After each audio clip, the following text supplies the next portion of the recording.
Bonjour tout le monde.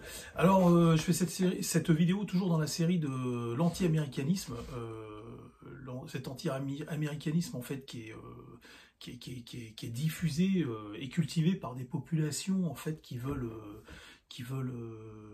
absorber l'Occident, qui veulent détruire l'Occident et puis remplacer l'Occident.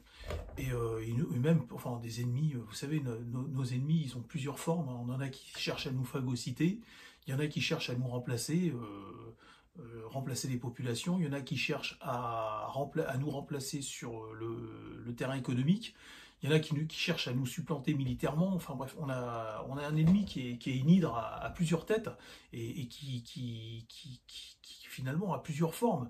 Et donc, comprenez bien qu'à chaque fois que vous entendez... Enfin, il faut se méfier de cette culture anti-américaine parce que, encore une fois, je le répète, encore sous cette figure de style, c'est... Vous avez une sœur ou un frère, vous n'entendez pas particulièrement avec, c'est quand même votre frère et votre sœur, et il y a quelqu'un, un élément extérieur de la maison qui va venir et qui va vous inciter à détester encore plus votre sœur et votre frère.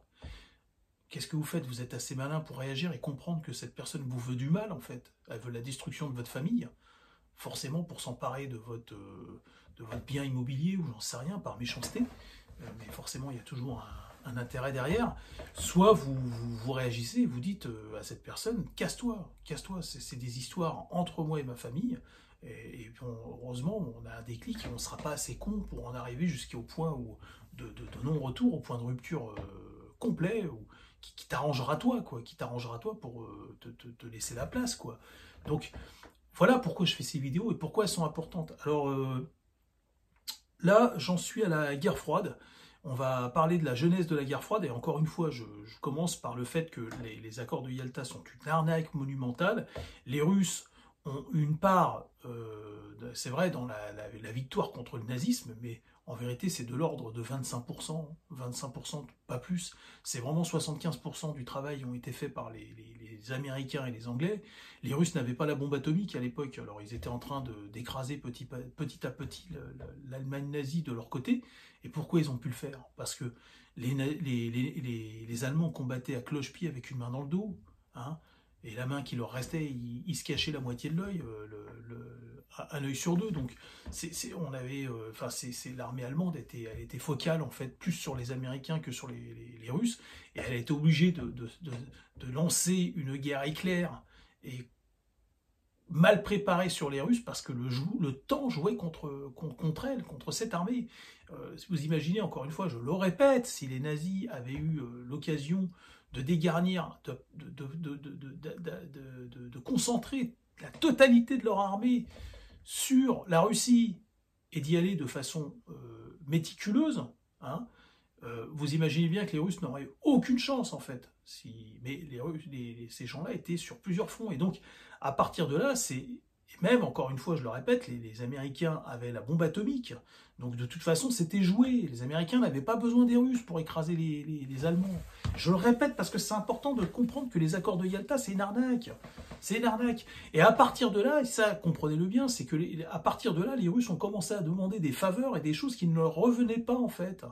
Ils n'avaient aucune légitimité à demander ça. Par exemple, la moitié des scientifiques allemands, ils n'avaient pas demandé la moitié des scientifiques allemands. Ils en avaient le droit au quart, tout au plus. Voilà. Et quand la plupart des scientifiques allemands ont préféré aller vivre en Angleterre et travailler pour les Américains, et la preuve, Ernst von Braun était un ancien nazi, scientifique nazi, et il est devenu directeur de la NASA. Donc, il y avait quand même plus de perspectives d'avenir à aller vivre aux États-Unis, enfin, à terminer sa vie et sa carrière aux États-Unis, qu'en Allemagne, qu'en Russie. Donc, et la guerre froide, elle commence là, en fait. Le premier blitzby de la guerre froide, il commence à ce moment-là. Mais il y avait plus grave que ça encore, c'est que les Russes envahissaient peu à peu l'Europe de l'Est pour l'annexer. Mais avec ça, il y a des gens qui arrivent encore à croire aujourd'hui, parce que c'est les Américains qui voulaient annexer l'Europe de l'Ouest. Alors c'était quoi le plan en fait? Alors les Américains voulaient toute l'Espagne, le Portugal, les pays scandinaves, la France, l'Angleterre, ils voulaient toute la partie ouest, et puis les Russes, ils voulaient toute la partie est. Mais non, mais faut arrêter sans déconner, faut arrêter les conneries, quoi. Et il y a eu l'alliance transatlantique qui a été faite très intelligemment, heureusement, mais Dernièrement, j'ai un gars très sympathique là, qui m'a envoyé, qui contribue à l'évolution de cette chaîne, hein, en faisant ce qu'il fait. Il a envoyé un copier-coller, parce que je lui ai demandé des sources, et il m'envoie le fameux plan Heimgott. Heimgott, ouais, je crois que c'est Heimgott. Et ça, je sais, j'en avais déjà entendu parler. Vous imaginez un vieux loup, un vieux renard comme moi, là, qui fouille dans les machins et tout, je l'avais déjà vu, le plan Heimgott. Et le plan Heimgott, je l'ai vu et je sais, en fait, le plan Heimgott, je me suis jamais attardé dessus parce que je connais les tenants et les aboutissants du plan Heimgott. Ce qui s'est passé après la Deuxième Guerre mondiale, très rapidement, en fait, les Américains ont vu que les Russes lorgnaient sur l'Europe, en fait. Et donc, ils commençaient à réclamer la moitié comment on appelle ça, de l'Allemagne, que les Russes avaient envahi la Finlande très sournoisement en 1941, pendant qu'il y avait le bordel en Europe, ils ont profité pour envahir très sournoisement la Finlande, et ça on n'oubliera jamais. Ils ont envahi tous les pays de l'Est, hein, je ne vais pas vous la refaire. Et donc, à partir de là, il y a des gens qui seraient tentés de me dire, ils me disent, mais non, le plan Heimgott, il a été traficoté quelques mois avant que les Russes se mettent à faire ça. Mais vous savez, le renseignement américain, c'était pas con, hein, ils étaient déjà très renseignés, ils avaient déjà des espions et ils savaient déjà ce que mijotaient les Russes. D'accord? Autre chose, pourquoi les Américains voulaient placer des militaires et des politiciens de façon temporaire, par intérim en fait, dans ces pays-là, parce que ces pays-là étaient complètement dévastés et n'importe quel dictateur militaire aurait pu reprendre le pouvoir. Au Portugal, il y avait Salazar, mais là, il y avait Franco qui était tombé, il y avait Tito, il y avait Adolf Hitler, et donc l'idée c'était de pas faire en sorte que ça recommence, vous voyez, construire un monde nouveau. Et donc les Américains, le plan Heimgott, il était fait pour, je sais plus ce que ça veut dire Heimgott, Heimgott c'est le diminutif de toute une phrase en fait. Et donc, en fait, si vous voulez, le plan Heimgott c'était un prélude du plan Marshall. Et des gens, ils voient dans le plan Heimgott, dont le général de Gaulle, ils voyaient en fait une tentative d'annexion en fait des pays anglo-saxons et américains, et donc de Churchill et Eisenhower. Le général de Gaulle se méfiait et il pensait en fait qu'il voulait venir annexer la France en fait. Ce qui est complètement, c'était le retour des Plantagenets, quoi, si vous préférez. Euh, Enfin, en tout cas, moi, quitte à choisir aujourd'hui, je préfère le retour des Plantagenets que l'islam qui est en cours là, hein, actuellement. Donc, bon, ça fait pas de moi un traître, hein, c'est-à-dire que c'est que, voilà, vous comprenez ce que je suis en train de vous dire. Hein. Donc, bon, les Américains, à l'époque, pour moi, selon moi, n'avaient pas du tout l'intention de rester. Sardou a fait une chanson sur les bases sous-marines américaines en France, partez, machin, nanana, mais du calme, quoi, l'avenir, vous savez, le présent donne raison à des gens comme moi, c'est-à-dire, bon, c'est trop facile maintenant, avec du recul, de dire que ça s'est pas passé comme ça, peut-être qu'à l'époque, je me serais posé plus de questions, c'est même certain, mais les Américains venaient, ils pouvaient pas repartir tout de suite. Pourquoi? Parce que l'Europe c'était un bordel et ça pouvait repartir en fait. Ça pouvait repartir. Donc il fallait. Et puis il y avait les Russes. N'oubliez pas que les Russes étaient en train de phagocyter, en train d'envahir, comment on appelle ça, l'Europe de l'Est. Et les Russes n'avaient pas l'intention de s'arrêter. Ils continuaient à monter la tête aux populations en Espagne, le communisme en fait, hein, le marxisme, ils continuaient à le répandre partout en Europe pour pouvoir, comment expliquer ça, avoir une emprise sur les pays européens. Et ça, les Américains et les Anglais le savaient en fait. Et c'est pour ça qu'ils ont élaboré, ils ont échafaudé tous ces plans. Après, il y a eu le plan Marshall pour relever économiquement les pays, l'agriculture, l'industrie européenne, pour que ces pays puissent à nouveau se repayer des armées. Et puis ça a fonctionné quand même, ça a fonctionné. Donc après, là, dans Heimgott, que le monsieur m'a envoyé, là, le lien, il est dit qu'en fait, les Américains et les Anglais travaillaient à démembrer à piquer les colonies françaises, en fait. Alors, il faut savoir une chose. Comprenez bien une chose. Les Américains sont très intelligents. Et ils savaient qu'en fait, ils le savaient, les Américains, ils l'avaient anticipé ça. Ils savaient que, parce que les Anglais avaient des colonies, donc ils savaient comment ça se passait, les Anglais. Et les Anglais savaient que si leur armée s'effondrait, en Europe, ils auraient des soucis après avec leur colonie. C'est logique. Imaginez quelqu'un qui se fait retenir par la force au sein d'une... Parce que c'est ça une colonie, hein, on ne va pas se dire de conneries, hein, c'est des populations qui étaient retenues de force par la contrainte, en fait, par des grandes puissances, en l'occurrence là, européennes. Et donc, dès qu'ils ont l'occasion, la moindre opportunité de pouvoir s'affranchir de ça, eh ben, ils vont pas passer à côté. Et donc, du coup, les Anglais connaissaient très bien ce problème, parce que c'est eux qui avaient le plus de colonies à travers le monde.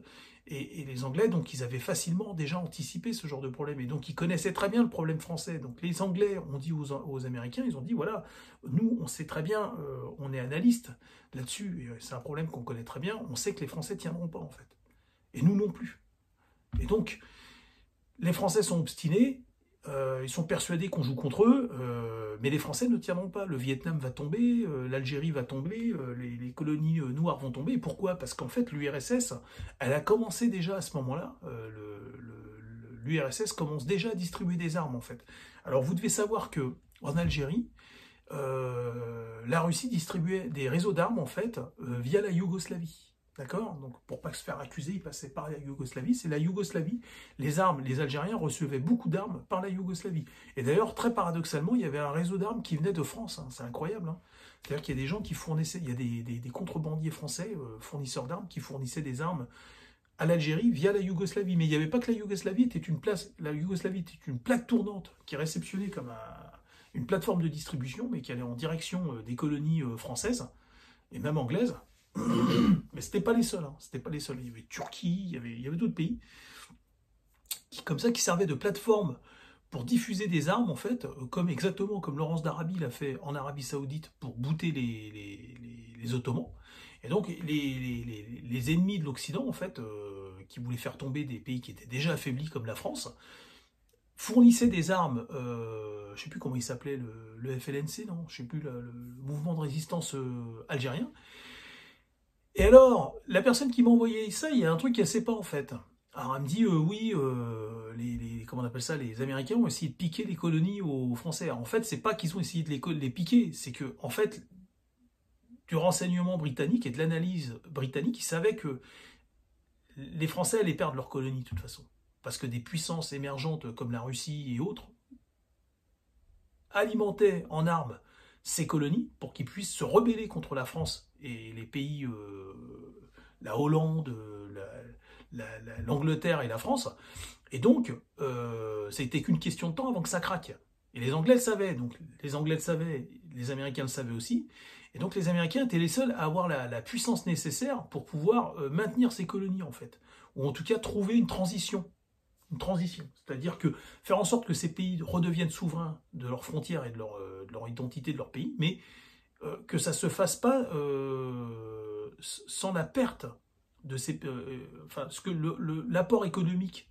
Parce que si c'était, par exemple, les Russes, hein, c'était sûr et certain que les Russes allaient essayer de mettre la main sur ces colonies, en fait, enfin, c'est-à-dire ce qu'ils sont en train de faire aujourd'hui, hein, depuis à peu près une dizaine d'années, ce que les Russes essaient de faire, ils essaient de remplacer les Anglais et les Français en Afrique, et ça, c'est pas d'aujourd'hui qu'ils essaient de le faire.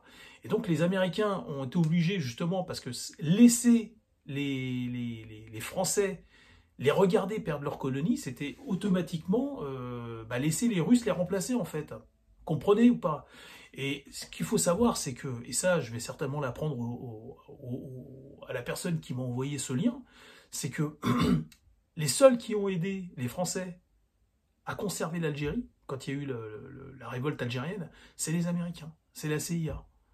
Eh oui, bah oui, la CIA a aidé la France à conserver l'Algérie. Voilà. Et parce que là où elle pouvait, la CIA, elle aidait les Français à conserver l'Algérie. Mais le plan américain était plus sur une transition, en fait, c'est-à-dire libérer ces peuples, mais faire en sorte qu'ils continuent à travailler avec l'Occident, en fait. Et les seuls qui étaient capables de continuer à tisser ces liens à ce moment-là et qui avaient la puissance de dissuasion pour empêcher les Russes de le faire, eh ben, c'était les Américains. Et les Américains savaient que les Français, de toute façon, à terme, n'y arriveraient pas. Ils n'avaient plus les moyens. C'était fini, la France. Elle s'était fait éclater par l'Allemagne nazie. Elle avait subi beaucoup de guerres et c'était terminé. Comment on appelle ça? Nous n'étions plus les seigneurs de guerre. Comme on nous appelait avant, les Anglais, les Français, les seigneurs de guerre, qui étaient invincibles, en fait. D'accord? C'était terminé. Ça y est, c'était fini. Maintenant, on savait qu'on pouvait battre les Français et les Anglais en faisant des guérillas et des kalachnikovs, quoi. Voilà. Donc, tous ces pays savaient qu'en fait, à terme, on ne pouvait pas continuer à envoyer des flots ininterrompus de soldats, ça coûte cher. Et on était à l'ère d'une nouvelle ère, et les Américains le savaient. Et voilà, c'est tout. Faut arrêter de psychoter, de penser que les Américains voulaient voler les colonies des Français. Les Américains n'ont jamais eu de colonies. Faut arrêter à un moment. Ils n'en ont jamais eu. Vous allez me dire Hawaï. Vous allez me dire quoi? Qu'est-ce que vous allez me dire? Mais les Américains n'ont jamais eu de colonies. Les Américains ont colonisé les pays, les territoires des colonisateurs, en fait. D'accord? C'est-à-dire que les Américains ont repris les territoires, on peut dire colonisés, les territoires comment on appelle ça, des Européens qui étaient eux-mêmes des colonisateurs. Donc, comment ça se passe dans ces cas-là? Vous allez me dire, oui, c'est des colonies. On peut dire oui. On peut dire c'était des colonies, effectivement. Mais c'est des colonies sur des colonies, en fait. C'est de la colonie sur de la colonie. Donc, c'est pas eux qui ont été colonisés directement, les autochtones et les indigènes. Ça ne s'est jamais fait dans l'histoire de l'Amérique. Et après, ce qu'il faut savoir et ce qu'il faut bien comprendre, je vais continuer sur l'autre vidéo pour l'expliquer. Je vous dis à bientôt pour l'autre vidéo.